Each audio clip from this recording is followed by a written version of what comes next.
গল্প বলি এসো। আমি সুভাষ বলছি, শৈলেশ দে। পর্ব ৯। তাহলে শুরু করি। হঠাৎ এ কি? রাত্রির অন্ধকারে কোথা থেকে ভেসে আসছে লুইস গান থেকে অবিশ্রান্ত গুলিবর্ষণের শব্দ। ট্যা ট্যা ট্যা ট্যা। সঙ্গে সঙ্গে লাইন পজিশন নিয়ে সবকটি মাস্কেট্রি রাইফেল প্রত্যুত্তর দিল সামনের ওয়াটার ওয়ার্কস লক্ষ্য করে। শত্রুপক্ষ ওখানেই রয়েছে, সুতরাং চালিয়ে যাও। ডবল মুডিং জেটিতে যে একটা লুইস গান রয়েছে সে খবর তাদের অজানা ছিল না। ওটা দখল করার জন্য প্রস্তাবও করা হয়েছিল কয়েকবার, কিন্তু লোকাভাবের দরুন তা আর সম্ভব হয়ে ওঠেনি। ওই একটা মাত্র লুইস গান নিয়েই যে শত্রুপক্ষ এত শিগগির তৎপর হয়ে উঠবে তা কে জানত। মাত্র কিছুক্ষণ, তারপরই সব চুপচাপ। এবার একটা কঠিন প্রশ্ন দেখা দিল বিপ্লবী সমরনায়কদের মনে। স্বয়ংক্রিয় লুইস গানের বিরুদ্ধে মাস্কেট্রি রাইফেল আর কতটুকু? এই অবস্থায় খুব বেশিক্ষণ লড়াই চালানো সম্ভব হবে কি? হুকুম হলো, যত পারো অস্ত্রশস্ত্র সঙ্গে নাও, বাদবাকি সব ধ্বংস করো। তারপর পেট্রোল ঢেলে গোটা পুলিশ লাইনটা জ্বালিয়ে দাও। তাই করা হলো। এ ব্যাপারে সমস্ত দায়িত্ব ছিল হিমাংশু সেনের ওপর। তিনি সর্বাগ্রে এগিয়ে গেলেন পেট্রোলের টিন হাতে করে। বিপর্যয় ঘটে গেল প্রায় সঙ্গে সঙ্গেই। কখন যে তার জামা কাপড়ে বেশ কিছুটা পেট্রোল পড়ে গেছে তার টের পাননি তিনি। টের পেলেন আগুন ধরাতে গিয়ে। সঙ্গে সঙ্গে তার সর্বাঙ্গ জ্বলে উঠল দাউ দাউ করে। সে এক বীভৎস অবস্থা, চোখে পর্যন্ত দেখা যায় না। কোনো রকম পরামর্শের অপেক্ষা না করে সঙ্গে সঙ্গে জেনারেল অনন্ত সিংহ ও গণেশ ঘোষ তাকে মোটরে তুলে নিয়ে ছুটে গেলেন শহরের কোনো নিরাপদ আশ্রয়ের সন্ধানে। সঙ্গে গেলেন আরো দুজন, আনন্দগুপ্ত ও জীবন ঘোষাল। ফল হলো সুদূর প্রসারী। সেই যে তারা বিচ্ছিন্ন হয়ে পড়লেন, তারপর হাজার চেষ্টা করেও মূল বাহিনীর সঙ্গে যোগাযোগ করা তাদের পক্ষে আর সম্ভব হয়ে উঠল না। এদিকে অপেক্ষা করে করে কেটে গেল ২ ঘন্টা, কিন্তু কোথায় জেনারেল সিংহ, কোথায় গণেশ ঘোষ? আনন্দগুপ্ত বা জীবন ঘোষালই বা কোথায়? তবে কি পুলিশ এরই মধ্যে কোনো রি-ইনফোর্সমেন্টের ব্যবস্থা করেছে? নিশ্চয়ই তাই, নইলে এখনো ওরা ফিরে আসছেন না কেন? হয়তো ওরা ৪ জনই ধরা পড়ে গেছেন পুলিশের হাতে। হয়তো তাদের এবার চারদিক থেকে ঘেরাও করে ফেলবে সামরিক বাহিনীর সাহায্যে। না, এই পরিস্থিতিতে শহরের দিকে যাওয়া ঠিক নয়। এখানে থাকাটাও মোটেই নিরাপদ নয়। শত্রুপক্ষ যত বেশি সময় পাবে তত বেশি সুযোগ নেবে। সুতরাং চলো সবাই পাহাড়ের দিকে। দুর্ভাগ্য, সত্যিই দুর্ভাগ্য মল্লিকা। কারণ আসল ঘটনা ছিল ঠিক তার বিপরীত। প্রকৃতপক্ষে মুষ্টিমেয় কয়েকটি লোক একটিমাত্র লুইস গান দিয়ে সামান্য বাধা দিতে চেষ্টা করেছিল মাত্র। তাও তারা স্থির করতে পারেনি যে পালাবে না আত্মসমর্পণ করবে। তাছাড়া শহর ছিল সম্পূর্ণ অরক্ষিত। এমনকি ভীত, আতঙ্কিত শ্বেতাঙ্গ সমাজের অধিকাংশই সেদিন শহর ছেড়ে আশ্রয় নিয়েছিল কর্ণফুলী নদীতে অবস্থিত জাহাজের অভ্যন্তরে। সৈন্য সমাগম শুরু হয়েছিল তারও ৩ দিন পরে। বিপ্লবীদের সে খবর জানা ছিল না। আসলে ২ প্রধান সেনানায়কের অনুপস্থিতির ফলেই সেদিন তাদের মনে এমনি একটা ধারণার সৃষ্টি হয়েছিল। দুর্ভাগ্যের এখানেই শেষ নয়। সবচাইতে বড় দুর্ভাগ্য এই যে সেই রাত্রেই জেনারেল অনন্ত সিংহ ও গণেশ ঘোষ আবার পুলিশ লাইনে ফিরে এসেছিলেন, কিন্তু তখন সব ফাঁকা। আরো দুর্ভাগ্য এই যে দূর থেকে তাদের গাড়ির হেডলাইটের আলো আত্মগোপনকারী মূল বাহিনীর নজর এড়ায়নি। তবু কেউ কোনো রকম সাড়া দেননি। ভেবেছিলেন কোনো পুলিশের গাড়ি হবে হয়তো। ১৯ এপ্রিল সারাদিন কাটল সুলুকবহর পাহাড়ে। তারপরই আবার শুরু হলো পথ পরিক্রমা। শুধু পথ আর পথ, দীর্ঘ বিসর্পিত বন্ধুর পথ। কোথায় তার শেষ কে জানে। অবশেষে ফতেয়াবাদ। আহার নেই, নিদ্রা নেই, এমনকি তৃষ্ণার জলটুকু পর্যন্ত নেই। তৃষ্ণা মেটাতে গিয়ে লুব্রিকেটিং অয়েল পর্যন্ত খেতে দ্বিধা করেননি কেউ কেউ। তদুপরি ৩ দিনের কঠোর পরিশ্রম ও দীর্ঘ পথ পরিক্রমার ফলে সবাই ক্লান্ত, অবসন্ন। তবু প্রতিটি তরুণ উৎসাহে ভরপুর। আমরা হার মানব না। সঙ্গে অস্ত্র রয়েছে, সুতরাং ভয় কি? তা বলে দিনের পর দিন এই অনিশ্চিত অবস্থা আমরা মেনে নিতে রাজি নই। আমরা বাস্তবের সম্মুখীন হতে চাই। আগেকার প্ল্যান অনুযায়ী শহর দখল করতে চাই। চাই মুখোমুখি সংগ্রাম। তাই হোক। তরুণ দলের স্বতঃস্ফূর্ত দাবিকে সানন্দে মেনে নিলেন সর্বাধিনায়ক মাস্টারদা। চলো, সবাই ফিরে যাই শহরের দিকে। রাতের অন্ধকারে আবার শুরু হলো পথ চলার পালা। এগিয়ে চলো, চড়াই উতরাই ভেঙে এগিয়ে চলো। ভোর হতে আর দেরি নেই। তার আগেই আমাদের পৌঁছে যেতে হবে শহরের সীমানায়। সব বৃথা। শহরে পা দেবার আগেই পূব আকাশটা ফর্সা হয়ে এলো একটু একটু করে। এতদিনে নিশ্চয়ই সব জানাজানি হয়ে গেছে। এই অবস্থায় দিনের আলোতে একসঙ্গে এতগুলো সামরিক পোশাক পরা সশস্ত্র তরুণের পথ চলা মোটেই নিরাপদ নয়। সামনেই জালালাবাদ পাহাড়। উঠে যাও সবাই ওখানে এক এক করে। ২২ এপ্রিল। বিকেল তখন প্রায় ৫টা। পশ্চিম আকাশে বিদায় সূর্যের অস্তরাগ। মনে হয় কে যেন প্রকৃতির বুকে আবির ছড়িয়ে দিয়েছে মুঠি মুঠি। ছোট ছোট দলে ভাগ হয়ে সবাই তখন বিশ্রাম করছেন পাহাড়ের বুকে গা এলিয়ে দিয়ে। সবার মনে একই প্রশ্ন, কখন আমরা শহর দখল করব? কখন দখল করব ইম্পেরিয়াল ব্যাংক, জেলখানা, কোর্ট কাছারি ইত্যাদি সব কিছু? নাইবা রইল আমাদের .৩০৩ বোরের আর্মি রাইফেল বা লুইস গান। তা বলে সাহসে বা শৌর্যে আমরা কারো চাইতে ছোট নই। যা আছে তাই দিয়ে আমরা সংগ্রাম চালিয়ে যাব জীবনের শেষ মুহূর্ত পর্যন্ত।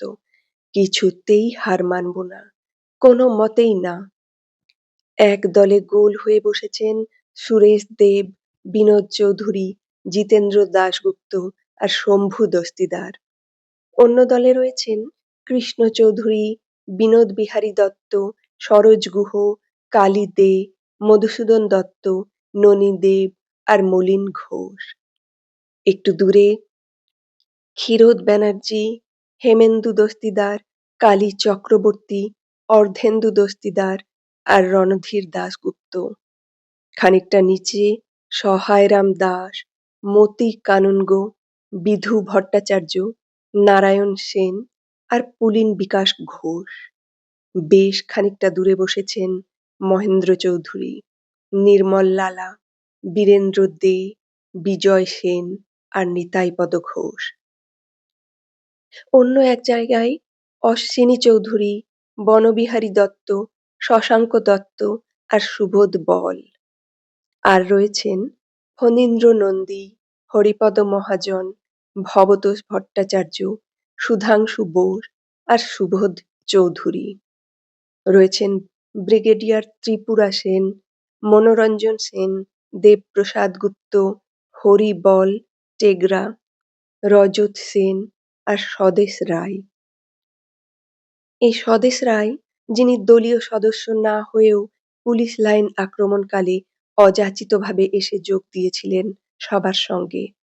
সর্বোপরি রয়েছেন সর্বাধিনায়ক মাস্টারদা সূর্য সেন, অম্বিকা চক্রবর্তী, নির্মল সেন আর জেনারেল লোকনাথ বল। তাঁদের মনেও গুঞ্জন করে চলেছে সেই একই প্রশ্ন, শহরের বর্তমান পরিস্থিতি কি? খবর নেবার জন্য ইতিমধ্যে ফকির সেন, দীপ্তিমেধা চৌধুরী, অমরেন্দ্র নন্দী প্রমুখ কয়েকজনকে পাঠানো হয়েছে, কিন্তু এ পর্যন্ত তাঁদের মধ্যে একজনও ফিরে আসেননি। অনন্ত সিংহ বা গণেশ ঘোষেরই বা খবর কি? কোথায় গেলেন তারা? হঠাৎ কি দেখে অলস দৃষ্টিটা তীক্ষ্ণ হয়ে উঠল ভারপ্রাপ্ত প্রহরী প্রভাস বলের। নিচে পাহাড়ের কোল ঘেঁষে এঁকে বেঁকে রেললাইন চলে গেছে বহুদূর পর্যন্ত। যেতে যেতে হঠাৎ ওখানে একটা ট্রেন দাঁড়িয়ে গেল কেন? ওটা তো কোনো স্টেশন নয়। তবে এ কি? ট্রেন থেকে মিলিটারি নামছে যে!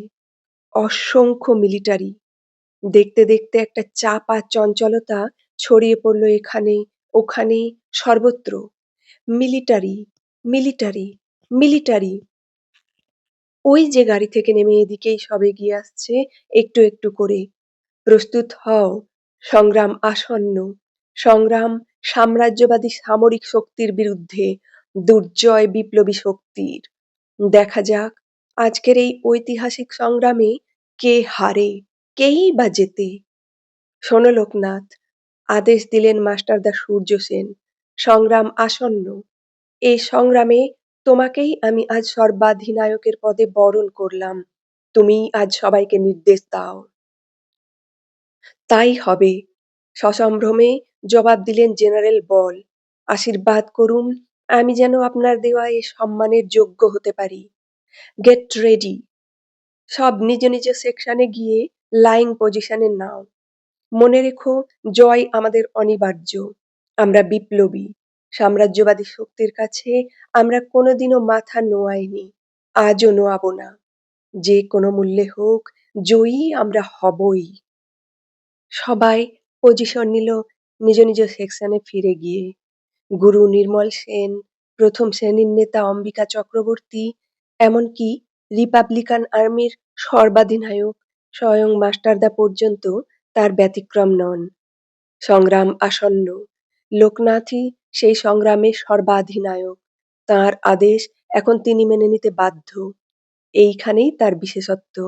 এরই জন্য তিনি চট্টগ্রামের আবাল বৃদ্ধ বনিতার বড় আপনজন, মাস্টারদা। সংগ্রামী তরুণ দল প্রস্তুত। সবার হাতে গুলি ভর্তি মাস্কেট্রি রাইফেল।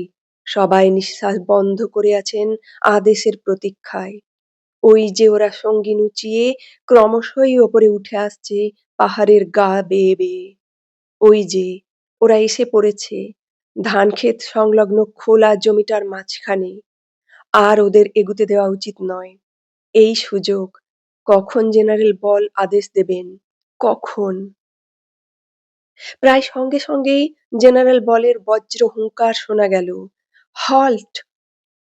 কিংকর্তব্য বিমূঢ় সেনাবাহিনী কিছু বুঝে ওঠার আগেই শোনা গেল সেই বহু আকাঙ্ক্ষিত কমান্ড, ফায়ার! Volley fire! একসঙ্গে সবকটি মাস্কেট্রি রাইফেল গর্জে উঠল। দ্রাম, দ্রাম, দ্রাম, দ্রাম, দ্রাম। দৌড়, দৌড়, দৌড়! যাকে বলে পড়ি কি মরি দৌড়। কেউ পালাতে সক্ষম হলো, আবার কারো কারো দেহ সঙ্গে সঙ্গে নিচে গড়িয়ে পড়ল ঢালু পাহাড়ের গা বেয়ে বেয়ে। সে কি জয়োল্লাস তখন জালালাবাদ পাহাড় জুড়ে! ইনকিলাব জিন্দাবাদ! সাম্রাজ্যবাদ নিপাত যাক! যুদ্ধ না করে পালাচ্ছিস কেন ভীরুর দল? সাহস থাকে তো এগিয়ে আয় না। ভাবনায় পড়লেন captain TET, colonel Dallas Smith, DIG farmer প্রমুখ শ্বেতাঙ্গ সমরবিদগণ। ছত্রভঙ্গ ব্রিটিশ বাহিনীকে পাহাড়ের একটা খাদের আড়ালে জড়ো করে নিয়ে শুরু হলো তাদের মন্ত্রণা সভা। এই খোলা ধানক্ষেতটা অতিক্রম না করা পর্যন্ত কোনো মতেই ওদের সামনে এগুনোর উপায় নেই। অথচ সে সুযোগ দিতে ওরা একেবারেই নারাজ। কি করা যায় এখন? কিছুক্ষণের মধ্যেই সামরিক বাহিনী আবার উঠে দাঁড়ানো নতুন পরিকল্পনা মাথায় নিয়ে। সঙ্গে সঙ্গেই শোনা গেল তাদের ড্রাম আর বিউগল ধ্বনি। দৌড়ে গিয়ে বেয়োনেট চার্জ করতে হবে। সব কটাকে এক এক করে গেঁথে ফেলতে হবে। কাউকে রেহাই দেওয়া হবে না। সব বৃথা। সঙ্গীন উঁচিয়ে দু পা এগুতে না এগুতেই আবার শোনা গেল সেই রণহুঙ্কার, friends, volley fire! Load! Fire! Fire! Fire! আবার পলায়ন, আবার সেই খাদের মধ্যে গিয়ে আত্মগোপন। তবে বেশিক্ষণ নয়, একটু বাদেই হঠাৎ দক্ষিণ-পূর্ব কোণের একটা উঁচু পাহাড় থেকে ভেসে এলো ভাইকার মেশিন গানের শব্দ। ট্যাঁ, ট্যাঁ, ট্যাঁ, ট্যাঁ। সঙ্গে সঙ্গে জেনারেল বল পাহাড়ের ডান দিকে অবস্থিত তরুণ দলকে নির্দেশ দিলেন, "friends, enemy on the southeast hill, aim, 10 rounds rapid fire." সঙ্গে সঙ্গে দক্ষিণ পূর্ব কোণের পাহাড় লক্ষ্য করে মাস্কেটরি রাইফেল আগুন ছড়ালো। দ্রাম, দ্রাম, দ্রাম। ট্যাঁ, ট্যাঁ, ট্যাঁ, ট্যাঁ। মুহূর্ত বাদেই আর একটি মেশিন গান বৃষ্টিধারার মতো গুলিবর্ষণ করতে লাগলো উত্তর পূর্ব কোণের একটা পাহাড় চূড়া থেকে। গোটা জালালাবাদ পাহাড়টাকে যদি উড়িয়ে দিতে হয় তো সে ভি আচ্ছা, তবু ওই দুরন্ত ছেলেগুলোকে নিশ্চিহ্ন করা চাই। ইতিমধ্যেই ঘণ্টাখানেক কেটে গেছে, সন্ধ্যা নেমে আসছে পাহাড়ের ঢাল গড়িয়ে, তবু মেশিন গানের গুলিবর্ষণের এতটুকু বিরাম নেই। ধুলোয় ধুলোয় চারদিক অন্ধকার, গাছপালা সব ভেঙে পড়ছে একে একে, তবু বিভিন্ন দিক থেকে একটানা তার গর্জন চলছে। ট্যাঁ ট্যাঁ ট্যাঁ ট্যাঁ। একদিকে স্বয়ংক্রিয় মেশিন গান, অন্যদিকে মাস্কেট্রি রাইফেল। .৩০৩ বোরের আর্মি রাইফেল হলে তবু বরং কথা ছিল, তাতে আর কিছু না হোক একসঙ্গে ১০টা করে গুলি ছোড়া যেত। কিন্তু মাস্কেট্রি রাইফেলের ক্ষমতা আর কতটুকু? তবু তাঁরা মৃত্যু ভয়ে ভীত নন। মৃত্যু জীবনে একবারই আসে, সবার জীবনেই আসে, কেউ তাকে এড়াতে পারে না। তাহলে কি লাভ ভীরুর মতো মৃত্যুবরণ করে? না, সে মৃত্যু তাদের কাম্য নয়, তাদের একমাত্র কাম্য বীরের মৃত্যু। কেটে গেল আরো কিছুক্ষণ, সাঁই সাঁই করে গুলি ছুটছে অবিরাম। কেউ কাউকে ছাড়তে রাজি নয়, কেউ হার মানতে রাজি নয়। হঠাৎ একটা কঠিন সমস্যা দেখা দিল বিপ্লবী তরুণ দলের সামনে। ক্রমাগত গুলিবর্ষণের ফলে রাইফেলের ব্যারেলগুলো অত্যন্ত উত্তপ্ত হয়ে উঠেছে, এমনকি রুমাল দিয়ে পর্যন্ত চেপে ধরা যাচ্ছে না। তাছাড়া কার্তুজগুলোও চেম্বারে ঠিক মতো ঢোকানো যাচ্ছে না। কি ব্যাপার, কেন এমন হলো? সমস্যা সমাধানের দায়িত্ব নিলেন স্বয়ং মাস্টারদা ও তার সর্বচিন্তার সঙ্গী নির্মল সেন। সমানে মেশিন গান চলছে, লাইং পজিশন থেকে মাথা তোলার উপায় নেই, তাই হামাগুড়ি দিয়ে বুকে হেঁটে এক এক করে তারা সবকটি ফ্রন্টে গিয়ে তাদের রাইফেলের ব্যারেলগুলোকে পরিষ্কার করে দিতে লাগলেন লুব্রিকেটিং অয়েল দিয়ে। নাও, এবার চালাও। মনে রেখো, cowards die many times before their deaths. The valiant never taste of death but once. সত্যিই তাই। প্রথমেই তার প্রমাণ দিলেন জেনারেল বলের ছোট ভাই ১৪ বছরের কিশোর টেগরা। দুরন্ত ছেলে, ভয় ডর কাকে বলে জানেন না। মাঝে মাঝেই তিনি লাইং পজিশন থেকে লাফিয়ে উঠে গুলি চালাতে লাগলেন মেশিন গানের অবস্থিতি লক্ষ্য করে। শেষ পর্যন্ত কিন্তু কিছুতেই আর তিনি পারলেন না তার অনিবার্য পরিণামকে ফাঁকি দিতে।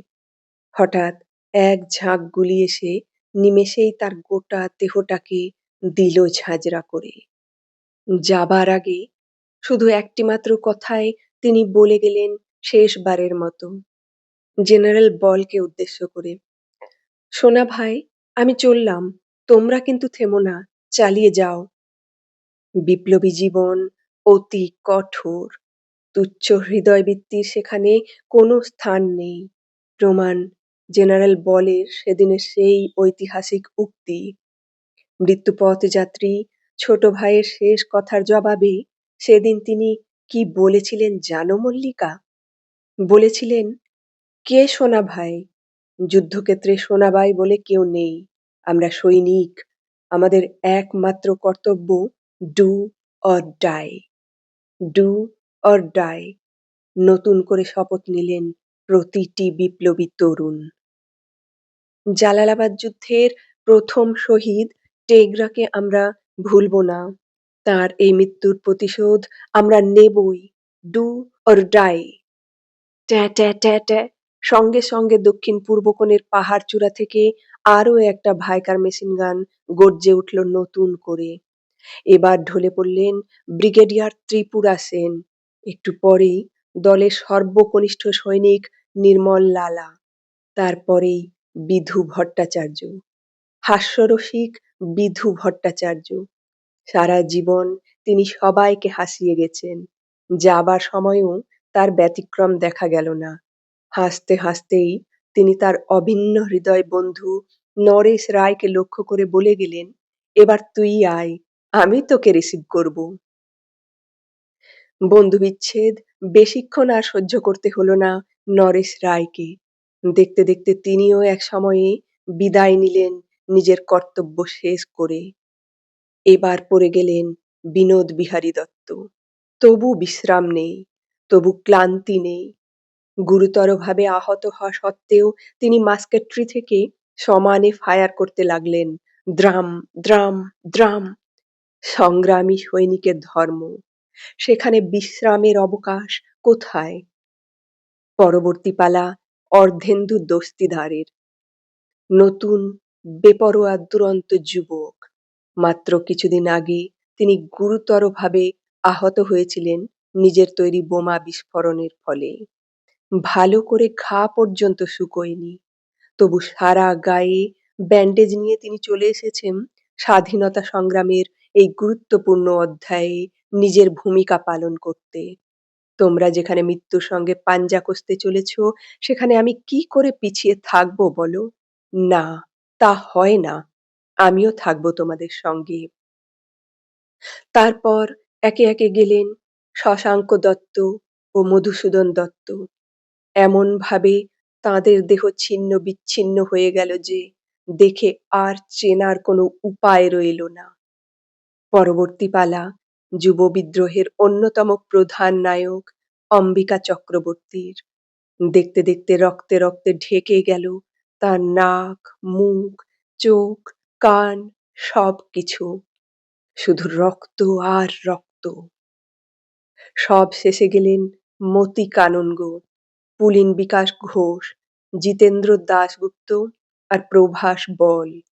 সহকর্মী বন্ধুরা সবাই চলে গেছেন একে একে। তারাই বা পিছিয়ে থাকেন কি করে? হঠাৎ পরিস্থিতি জটিল হয়ে দেখা দিল একনিষ্ঠ সৈনিক বনবিহারী দত্তের সামনে। রাইফেলটা অত্যন্ত গরম হয়ে উঠেছে, এমনকি রুমাল দিয়েও আর চেপে ধরা যাচ্ছে না। তাছাড়া চেম্বার জ্যাম, কিছুতেই কার্তুজ ঢোকানো যাচ্ছে না চেম্বারে। দূর থেকে ব্যাপারটা লক্ষ্য করে নিহত প্রভাস বলের পরিত্যক্ত রাইফেলটা নিয়ে বুকে হেঁটে এগিয়ে এলেন স্বয়ং মাস্টারদা। এই নাও, চালাও এবার। অদ্ভুত একটা অনুভূতিতে সারা দেহ রোমাঞ্চিত হয়ে উঠল বনবিহারীর।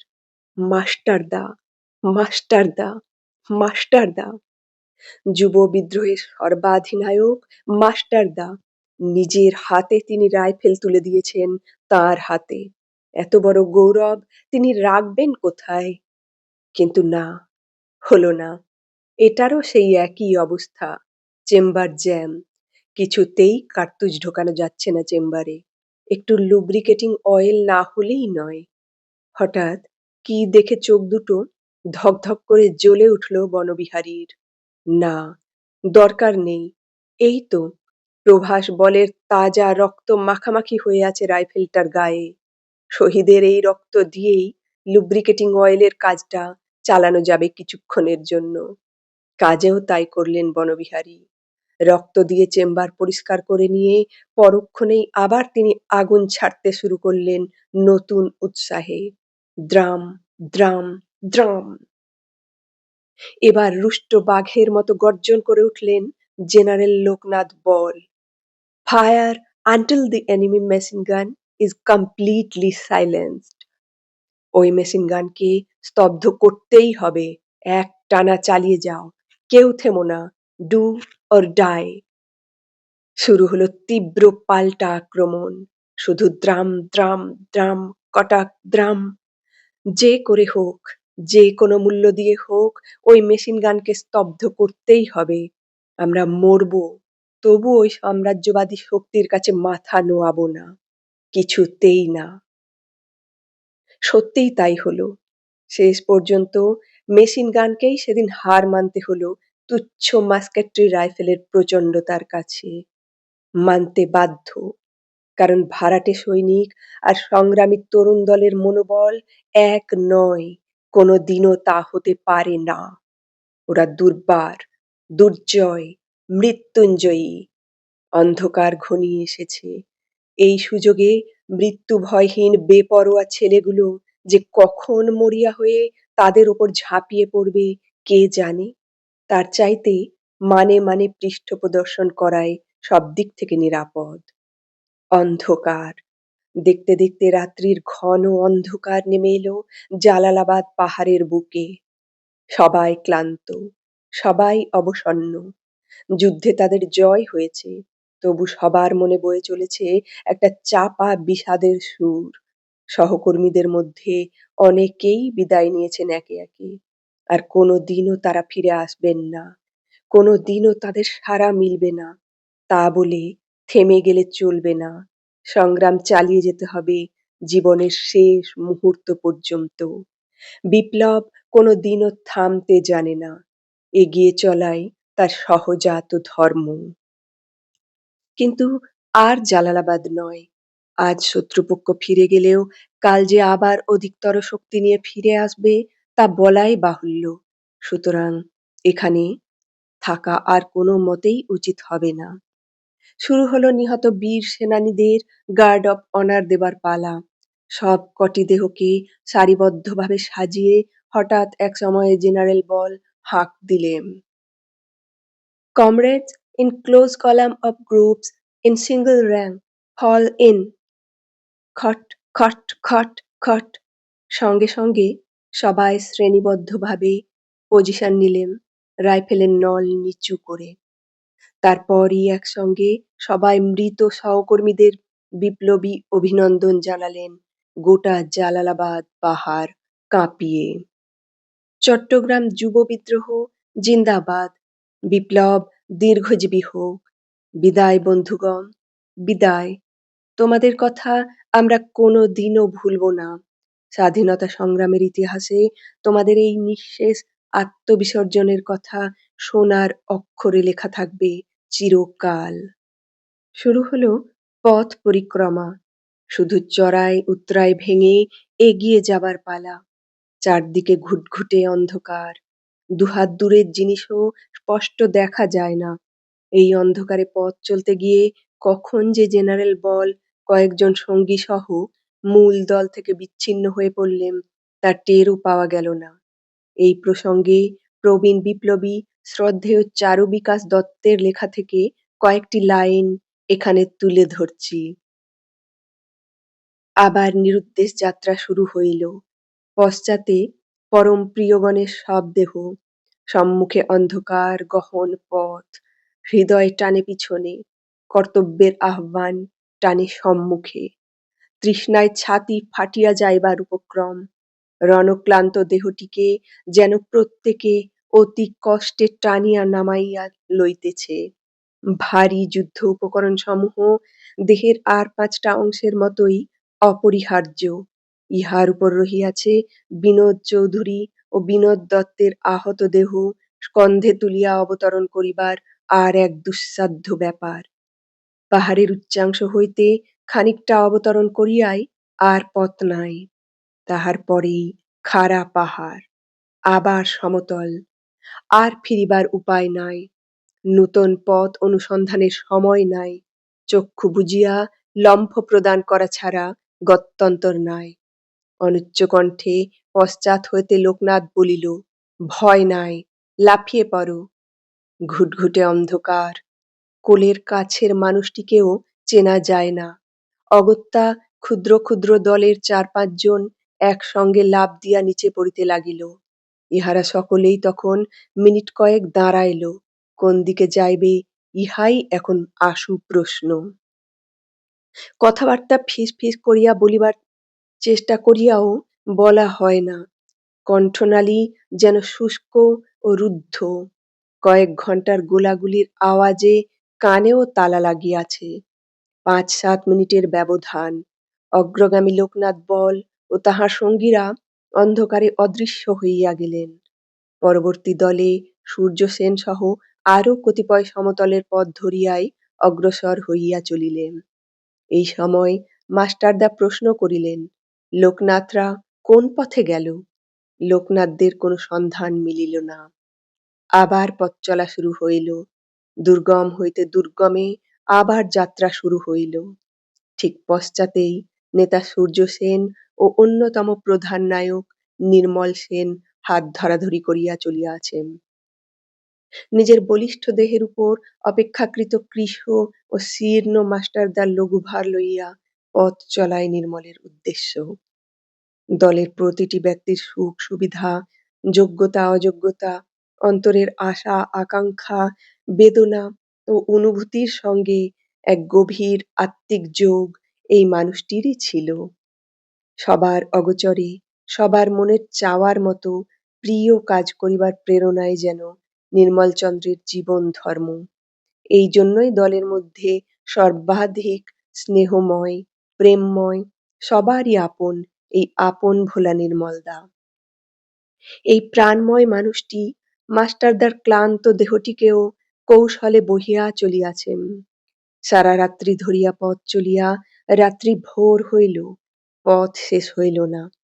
দুর্গম পাহাড়ের অপথে বিপথে ঘুরিয়া ফিরিয়া মাত্র অর্ধ মাইল দূরের এক পাহাড়ে তাহারা আসিয়া পৌঁছিয়াছেন। এই পাহাড়েরই একটি গুহার মধ্যে আশ্রয় মিলিল। দুইজনকে পাহারায় নিযুক্ত করিয়া ক্লান্ত দেহগুলি গুহার মধ্যে এলাইয়া পড়িল। অদূরে ওই জালালাবাদ। মাস্টারদা অনিমেষ নয়নে চাহিয়া আছেন নিষ্ঠুর ওই বদ্ধ ভূমির দিকে। রাত্রির দুঃস্বপ্নের মতো বিগত দিনের স্মৃতি তাহার দেহের ক্লান্তিকে উপেক্ষা করিয়া চলিয়াছে। এক এক সময় চক্ষু দুইটি অস্বাভাবিকভাবে জ্বলিয়া উঠিতেছে। মনের কূলে ভিড় করিয়াছে পরিত্যক্ত শহীদবৃন্দের সহস্র স্মৃতি, যা তাহার জীবন ইতিহাসের পাতায় পাতায় সহস্র গাঁথা রাখিয়া গিয়াছে। অম্বিকা চক্রবর্তী হইতে টেগ্রা পর্যন্ত প্রত্যেকের মুখচ্ছবি তাহার মানসপটে একটির পর একটি জীবন্ত হইয়া ফুটিয়া উঠিতেছিল। সবাই মৃত বলে ধরে নিলেও অম্বিকা চক্রবর্তী কিন্তু তখনও বেঁচে ছিলেন মল্লিকা। হঠাৎ তার জ্ঞান ফিরে এলো শেষ রাত্রির দিকে। কিন্তু কোথায় মাস্টারদা? কোথায় আপন ভোলা নির্মল সেন? কোথায় লোকনাথ বল প্রমুখ সহকর্মীবৃন্দ? কেউ নেই তার পাশে, কেউ নেই। দেহ অবশ, সোজা হয়ে দাঁড়ানোর মতো শক্তিটুকু পর্যন্ত অবশিষ্ট নেই। তবু তিনি পাহাড় থেকে একটু একটু করে নামতে লাগলেন হামাগুড়ি দিয়ে। ভোর হবার আগেই সেনাবাহিনী ফিরে এসে চারদিক ছেয়ে ফেলবে। তার আগেই এখান থেকে সরে পড়তে হবে। যে করে হোক মাস্টারদাকে খুঁজে বের করতে হবে। অনুমান মিথ্যে হলো না। পরদিন ভোর হতে না হতেই সেনাবাহিনী জালালাবাদ পাহাড়কে ঘিরে ফেলল চারদিক থেকে। এবার সংখ্যায় অনেক বেশি, অস্ত্রশস্ত্রও প্রচুর। যে করে হোক বিপ্লবীদের ধরা চাই। ধরা চাই তাদের সর্বাধিনায়ক মাস্টারদা সূর্য সেনকে। কোথায় সূর্য সেন? কোথায় তাঁর একান্ত অনুগত বিপ্লবী তরুণ দল? কেউ নেই। শুধু 11টি কিশোর প্রাণ চির নিদ্রায় ঘুমিয়ে আছে সারিবদ্ধভাবে। আর আছে হাজার হাজার ব্যবহৃত কার্তুজের খোল। তাছাড়া আর কিছুই নেই। মতি কানুনগো ও অর্ধেন্দু দস্তিদারের দেহে তখনও কিছুটা প্রাণের সাড়া ছিল, তবে আর বেশিক্ষণ নয়। একটু বাদেই মতি কানুনগো চোখ বুজলেন তার বিপ্লবী সতীর্থদের পথ অনুসরণ করে। অর্ধেন্দুকে পাঠানো হলো হাসপাতালে। সেখানেই তিনি দেহ রক্ষা করলেন নিজের কর্তব্য সুসম্পন্ন করে। শাসকদের মাথায় তখন দুশ্চিন্তার বোঝা। কি করা যায় এখন এই দেহগুলোকে নিয়ে? শহরে নিয়ে যাওয়া ঠিক নয়। যুবশক্তিকে ঠেকিয়ে রাখা তখন কষ্টকর হবে। তার চাইতে এখানেই ব্যবস্থা করা যাক। তাই করা হলো। শেষ পর্যন্ত সবকটি দেহই জ্বালিয়ে দেওয়া হলো সারা গায়ে পেট্রোল ঢেলে। জালালাবাদ ধন্য হলো। এই প্রসঙ্গে যুব বিদ্রোহের অন্যতম সেনানায়ক বিপ্লবী অনন্ত সিংহের লেখা থেকে কয়েকটি লাইন তুলে দিচ্ছি। আগুন দেওয়া হলো। দেখতে দেখতে 11টি চিতা দাউ দাউ করে জ্বলে উঠল। আকাশ লাল হয়ে গেল। গুর্খা সৈন্য অ্যাটেনশন হয়ে মাথা নিচু করে দাঁড়িয়ে রইল। ইংরেজ সমর অধিনায়কেরা তাদের টুপি খুলে হাতে নিল। ভারতীয় অফিসারেরা নতমস্তকে বিপ্লবীদের অভিনন্দন জানালো। কারো চোখ জলে ভরে গেল। দেখতে দেখতে আগুনের তীব্র শিখা তাদের নশ্বর দেহ পুড়িয়ে ছাই করে দিল। জালালাবাদ যুদ্ধ ইংরেজের বিরুদ্ধে এক গৌরবময় যুদ্ধ। ভারতবাসী কোনোদিনও তা ভুলবে না। অন্তিম বার্তা সন্ধ্যার সময় শহরে ছড়িয়ে পড়ল। চট্টগ্রামবাসী শোকাচ্ছন্ন। কত জননী পুত্র হারালেন, কত ভগ্নী ভাই হারিয়েছেন। ঘরে ঘরে দুঃখের ছায়া, আবার গৌরবের চিহ্ন। প্রিয়জনকে হারাবার শোক, আবার জয়ের গর্ব। চট্টগ্রামের বহু ঘরে সেদিন সন্ধ্যা প্রদীপ জ্বলেনি। রান্নাঘর অন্ধকার, উনুনও ধরানো হয়নি। 22শে এপ্রিল 1930 সাল। শহীদদের চিতার অগ্নিশিখা চট্টগ্রামের আকাশে লাল অক্ষরে লিখে দিল, সাম্রাজ্যবাদ ধ্বংস হোক, বিপ্লব দীর্ঘজীবী হোক। আজ এখানেই শেষ করলাম। আমি সুভাষ বলছি, গ্রন্থের 9তম পর্বের পাঠ।